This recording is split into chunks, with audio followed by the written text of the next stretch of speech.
Hello everyone, good morning, welcome back to a new blog. আশা করি তোমরা সবাই খুবই ভালো আছো, তোমাদের প্রিপারেশনও ভালো চলছে। তো সকাল থেকে আমি পড়ছিলাম অঙ্ক। তো অঙ্কটা করতে করতে আমার সন্ধ্যা হয়ে গেছিলো, আর আমি সন্ধ্যার আগে অবধি রেকর্ডিং করিনি, তাই এখন থেকে রেকর্ডিংটা স্টার্ট করলাম। আর এখনও অঙ্কই করছিলাম। আমি করছিলাম হচ্ছে টাইম অ্যান্ড ডিস্টেন্স চ্যাপ্টার করছিলাম, আর আগরওয়াল বইটা থেকেই করছিলাম। যদিও টাইম অ্যান্ড ডিস্টেন্সটা আমি আদিত্য রঞ্জন স্যারের ক্লাসগুলো দেখেছিলাম, সেখান থেকে প্র্যাকটিস করেছিলাম, কিন্তু দেখছি ভুলে গেছি। কিছু কিছু টাইপের অঙ্কগুলো আমার খুব অসুবিধা হচ্ছিল।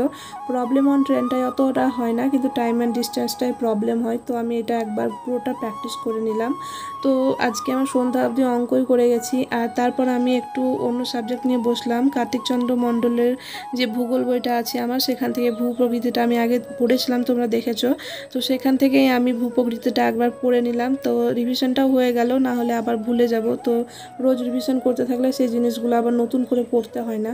যেহেতু অঙ্কটা আমি দেখছি, তাই যে আমি কিছুটা দিন যদি অঙ্কটা না করছি তো অঙ্ক ভুলে যাচ্ছি। যেগুলো সহজ সেগুলো পারছি, কিন্তু কিছু টাইপের অঙ্ক টাইপগুলো ভুলে যাচ্ছি। তো তারপর আমি এটা পড়ে নেওয়ার পর আমি এখন ইংরেজি থেকে পড়ছি। এখানে ইনভার্সন চ্যাপ্টারের পর একটা চ্যাপ্টার ছিল মোড। এখানে অনেকগুলো চ্যাপ্টার এক্সট্রা দেওয়া আছে, এগুলো যদিও অতটা ইম্পর্টেন্ট না। তো তারপর নাউন চ্যাপ্টারটা পড়লাম। নাউনটা হচ্ছে খুবই ইম্পর্টেন্ট বলা যায়, মানে এখান থেকে অনেক রুলস আছে, আর এগুলো খুবই ভালো ভালো মানে রুলস যেগুলো ইম্পর্টেন্ট। তো সেগুলো কোয়েশ্চেনে আসছে অনেক, ক্লার্কশিপের যে মক টেস্টগুলো সেগুলোতেই। তো সেটা ভালোভাবে পড়ে নিলাম, আর কোয়েশ্চেনগুলো আমি পরে করব।